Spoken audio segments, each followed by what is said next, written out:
Assalamualaikum warahmatullahi wabarakatuh.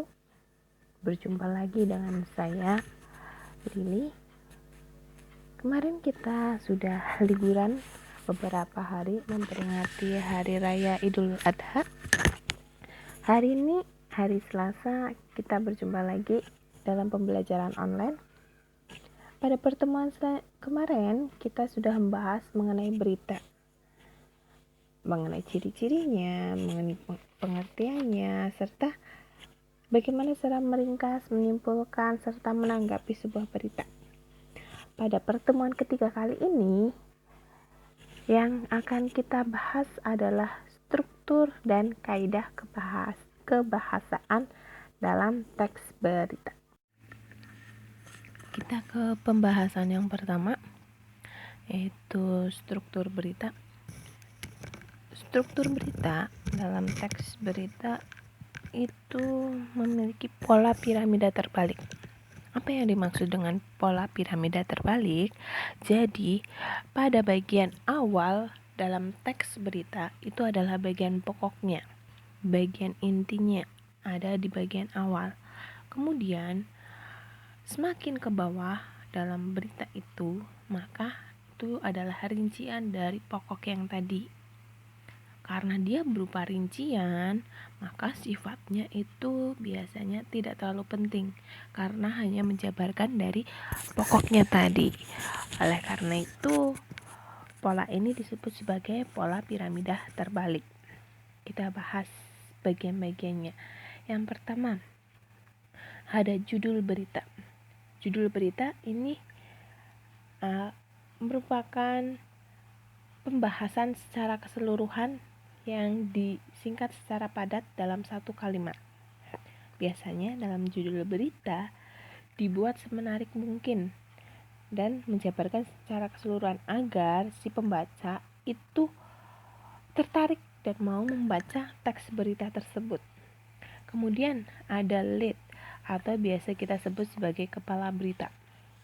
Kepala berita ini biasanya diletakkan di paling atas atau paling pertama kita temui. Lead ini memiliki unsur yang paling penting dalam berita. Kenapa? Karena di dalam lead ini yang akan menentukan si pembaca akan meneruskan atau melanjutkan membaca atau dihentikan sampai situ saja. Biasanya dalam lead itu terdiri dari dua kalimat. Kalimat pertama itu adalah kunci pemikiran, sedangkan yang kedua adalah faktor penting lainnya. Jadi biasanya dalam lead itu kalimat-kalimatnya singkat sehingga mengena kepada si pembaca. Tujuannya apa? Agar pembaca itu mudah untuk memahami maksud yang diberitakan atau peristiwa yang diceritakan dalam berita. Masih ingat dalam berita ada unsur-unsur berita? Ya, unsurnya 5W 1H. Di dalam lead biasanya terdapat beberapa unsur. Yang pertama itu apa, siapa, kapan, dan bagaimana. Biasanya unsur-unsur tersebut terjawab dalam bagian lead. Kita lanjut ke bawah.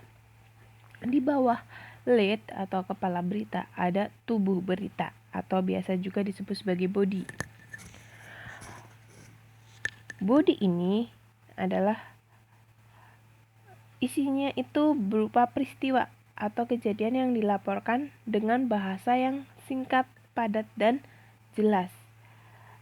Body ini biasanya dia merupakan penjelasan dari lead yang lebih lengkap beritanya.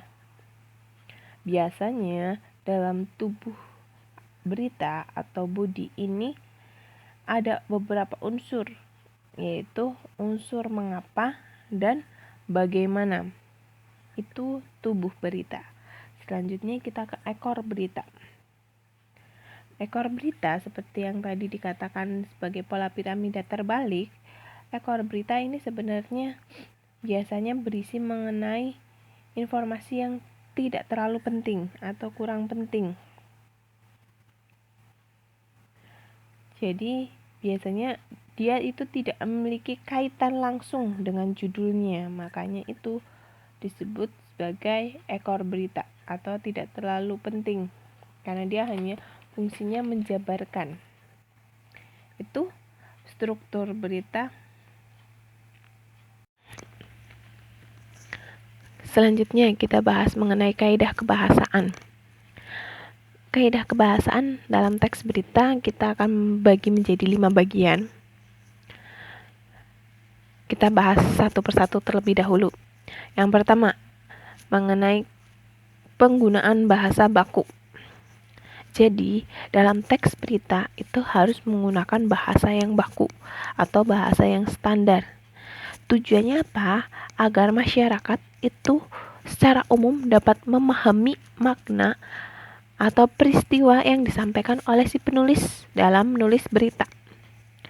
Sangat dihindari penulisan berita itu menggunakan bahasa yang populer ataupun bahasa kedaerahan. Kenapa? Karena di setiap daerah memiliki bahasa daerah masing-masing dan memiliki makna yang berbeda dengan bahasa daerah lain. Jadi sangat dihindari dalam penulisan berita. Kemudian, yang kedua, penggunaan kalimat langsung sebagai varian dari kalimat tidak langsung.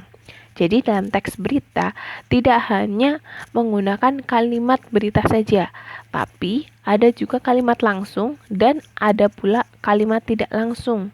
Tujuannya apa?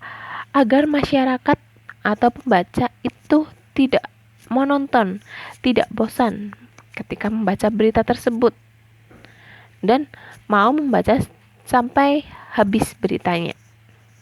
Itu harapannya.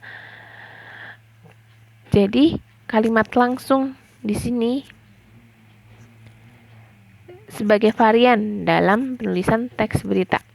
Kalimat langsung ini biasanya ditandai dengan tanda petik 2 di atas. Itu adalah ciri dari kalimat langsung. Kalimat langsung ini biasanya menyatakan pernyataan-pernyataan yang dinyatakan oleh narasumber. Jadi ini adalah kalimat yang langsung dikatakan oleh narasumber, bukan pemikiran dari si penulis. Selain kalimat langsung, juga bisa dirubah menjadi kalimat tidak langsung. Perubahannya bisa dengan menggunakan kata hubung bahwa. Kita langsung ke contoh. Contohnya di sini ada kalimat langsung. Kenapa kalimat langsung? Karena ditandai dengan tanda petik. Diharapkan di masing-masing daerah memiliki prioritas kesenian yang akan dikembangkan di daerahnya. Kata Mendikbud itu termasuk ke dalam kalimat langsung. Kita rubah menjadi kalimat tidak langsung. Berarti jadi Mendikbud mengatakan bahwa diharapkan di masing-masing daerah memiliki prioritas kesenian yang akan dikembangkan di daerahnya. Itu jadi kalimat tidak langsung, dinyatakan dengan kata bahwa, dan tanda petiknya dihilangkan. Jadi sudah tidak menggunakan tanda petik lagi, karena itu bukan kalimat langsung, tapi kalimat tidak langsung.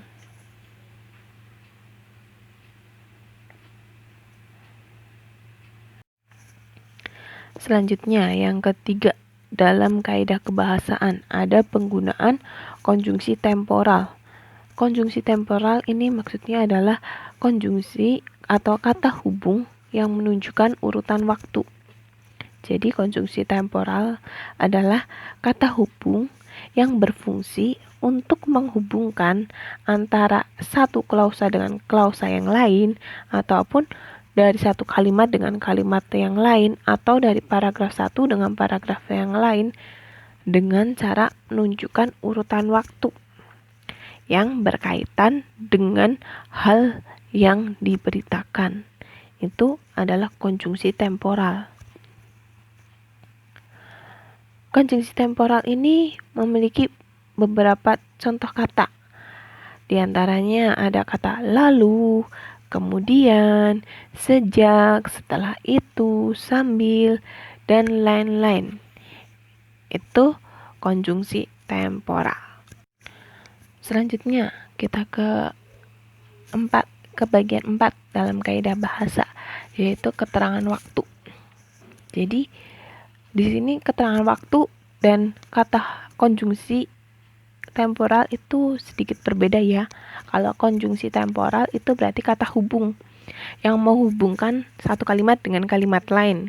Sedangkan keterangan waktu, dia hanya tujuannya untuk menunjukkan waktu terjadinya suatu peristiwa dalam sebuah berita. Biasanya dalam teks berita, dia akan ditunjukkan dengan kata-kata kemarin, besok, tadi, dahulu, sekarang, dan lain-lain. Dalam teks berita, keterangan waktu ini untuk menjawab unsur berita yang berupa kapan atau when. Itu keterangan waktu. Selanjutnya, bagian terakhir dalam kaidah bahasa. Ada penggunaan kata kerja mental. Kata kerja mental ini biasa juga disebut kata kerja yang berkaitan dengan kegiatan dari hasil pemikiran. Biasanya digunakan untuk menerangkan aktivitas batin subjek dalam sebuah kalimat, seperti mengindra, merasa, ataupun berpikir. Beberapa contoh kata kerja mental yaitu memikirkan, membayangkan, berasumsi, berkesimpulan. Biasanya kata kerja mental ini juga digunakan dalam teks berita.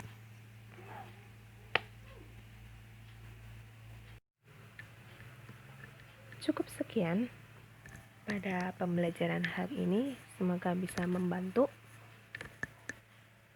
Saya akhiri. Assalamualaikum warahmatullahi wabarakatuh.